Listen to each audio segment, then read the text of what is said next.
নির্জন পাহাড়, সঙ্গে বৃষ্টি, আর আপনি একা বসে বৃষ্টি ভেজা পাহাড় উপভোগ করছেন।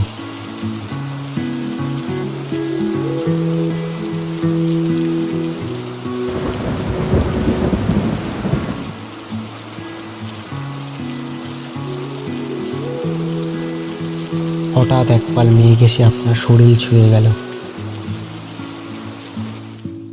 কি শুনে স্বপ্ন মনে হচ্ছে? তো তবে এই গল্পটা শুরু এখান থেকে নয়, চলুন প্রথম থেকে শুরু করি।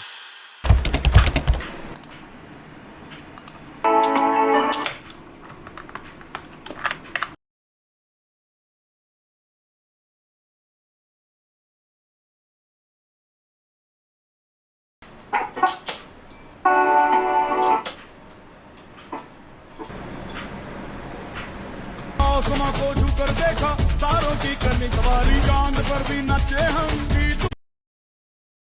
হ্যালো। বলছি অনেকদিন ধরে তো কোথাও যাওয়াটাও হয় না, বুঝলি? তা আমার বাংলাদেশ থেকে 3-4 জন দাদা আসছে, তোরা বেশি দিন না 7 দিনের মতো আছে। তো যদি একটা পাহাড় ঠাড় বা কোথাও একটা ছোটখাটো ট্রিপ করা যায়, যাবি তুই?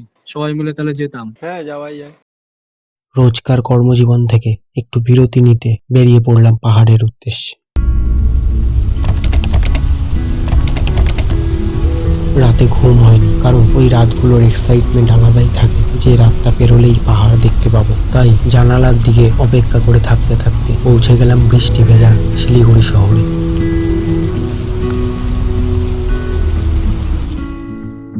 আজকে আমাদের প্ল্যান শিলিগুড়ি টু তারাগাঁও।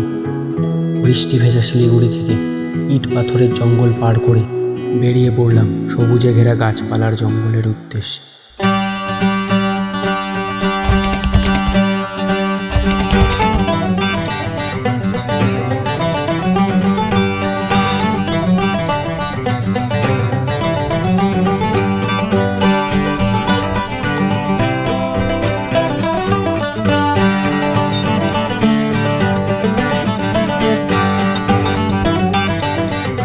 তো আমরা এখন শিলিগুড়ি থেকে পাপারখেতির দিকে যাচ্ছি। তো গাজলডোবায় দাঁড়িয়ে আছি। গাজলডোবার এখানে খাওয়া দাওয়া হবে, ম্যাগি ট্যাগি অর্ডার দেওয়া হয়েছে। আমরা ব্রেকফাস্ট করে আবার বেরিয়ে পড়লাম।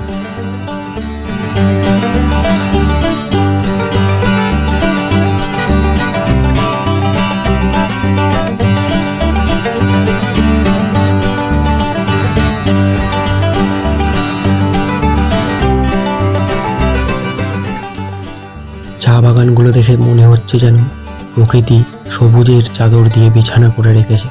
গাড়ির প্রতিটা বাঁকে যেন প্রকৃতি তার ভিন্ন ভিন্ন রূপ দেখাচ্ছে।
পাপার খেতিতে কিছুক্ষণ দাঁড়িয়ে আমরা বেরিয়ে পড়ি লাভার উদ্দেশ্যে।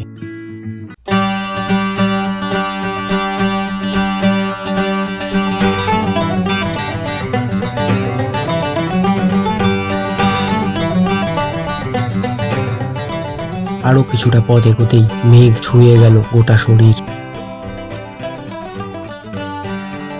সব ক্লান্তি যেন কোনো এক ম্যাজিশিয়ান এক তুড়িতে ভ্যানিশ করে দিল।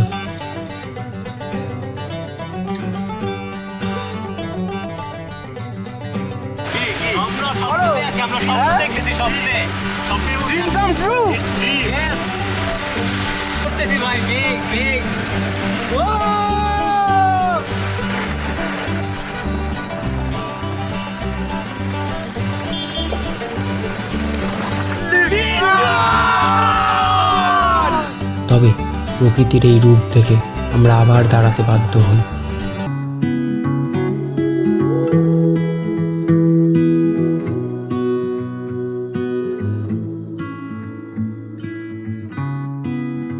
এ যেন স্বর্গ।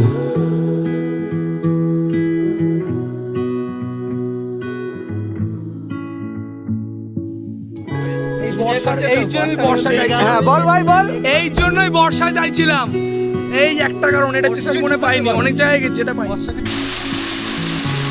এখানে একটা ওয়াটারফল দেখা গেছে।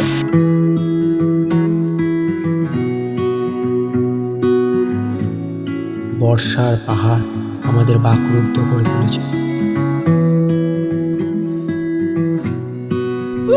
যেন মনে হচ্ছে এক ছুট মারি আর হাল্লা রাজার মতো চিৎকার করে বলি, ছুটি ছুটি ছুটি।